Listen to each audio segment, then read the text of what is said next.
All right, let's jump right in. I want you to do a quick thought experiment with me. Just for a second, picture your money. Whatever that means to you, a number in your banking app, a stock portfolio, just get a clear image of it in your mind. Okay, got it? Now ask yourself this simple question. What is that money doing right now? Is it out there working hard for you? Building, growing, compounding while you sleep? Or is it kind of just lounging on the couch, just kicking back, watching Netflix, not really doing much of anything? And if you're kind of nodding along, feeling like your money is definitely in that second column, the lounging, sitting, waiting column, well, then you might just be dealing with what we call financial sloth. So let's put a real definition to that term. Because financial sloth isn't just a clever name, it's a real thing. And as you can see here, it can be the silent killer of your wealth. It's this quiet force that can totally sabotage your financial goals without you even noticing. It all comes down to one word: inertia. Financial sloth is that, I'll get to it later feeling. It's when we leave our money in a certain spot just because it's easy and convenient, long after that spot has stopped being useful. And believe me, the comfort of doing nothing has a very real cost. Now, let's be super clear about what this is not. This has nothing to do with being lazy. You work hard for your money. And it's definitely not about being broke. The crazy thing is, this often affects people who are fantastic savers. The problem isn't getting the money into the bank. It's what happens, or rather, what doesn't happen, after it's there. Okay, so where does this sneaky inertia actually show up? Let's look at some of its favorite hiding spots. I have a feeling some of these are going to sound pretty familiar. Ah yes, Exhibit A, the classic savings account from a big bank, earning a glorious 0.01% interest. You could have thousands, maybe even tens of thousands of dollars just sitting there. It's like a sleeping giant of financial potential, just completely snoozing its life away. And while your money is taking a nap, something else is wide awake: inflation.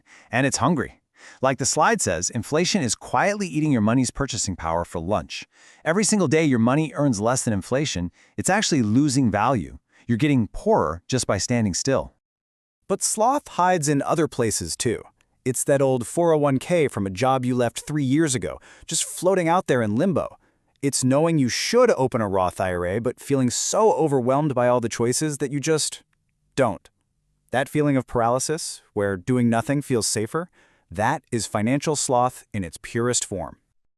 So this brings up a huge question, right? Why? Why do smart people who work hard for their money fall into this trap of doing nothing? Well, it turns out it has a lot less to do with money and a lot more to do with our own brains. And the answer isn't that we're bad with money or that we don't care. The answer is literally wired into our heads. Put simply, our brains are designed to take the path of least resistance.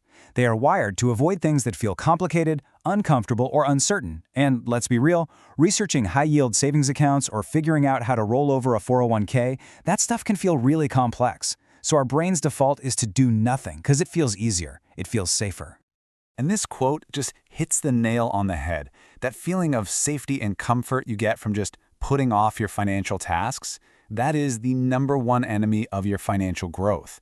Growth only happens when you step, even just a tiny bit, outside of that comfort zone. So what's the antidote to all this inertia? The good news is it's not some crazy, complicated financial plan. It's actually a super simple, powerful technique designed to trick our brains into getting started. It's called the 2-minute rule. That's it, 2 minutes. The entire solution is built around this tiny, non-threatening amount of time. It's so easy, so ridiculously small, that your brain can't even come up with a good excuse to say no to it. And let's be really, really clear on the goal here. We are not trying to fix your entire financial life in 2 minutes. That's impossible, right?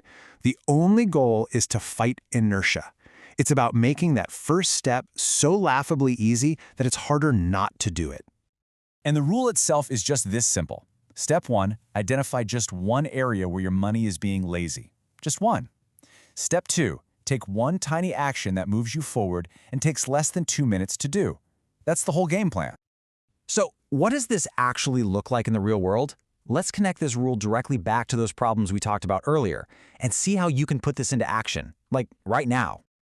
Just look at these examples. Is your money stuck in that sad 0.01% account? Your 2-minute action isn't to open a new account and transfer everything. No way. It's just to Google best high-yield savings accounts. That's it.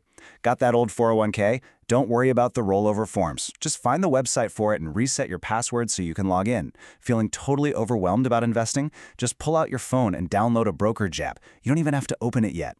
Each tiny action just cracks the door open. It wakes your money up. And this really is the core message of this whole thing.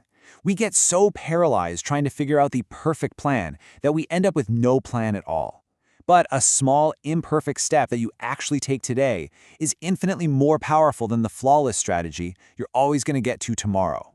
The idea is so simple, but I'm telling you, the impact it can have is massive.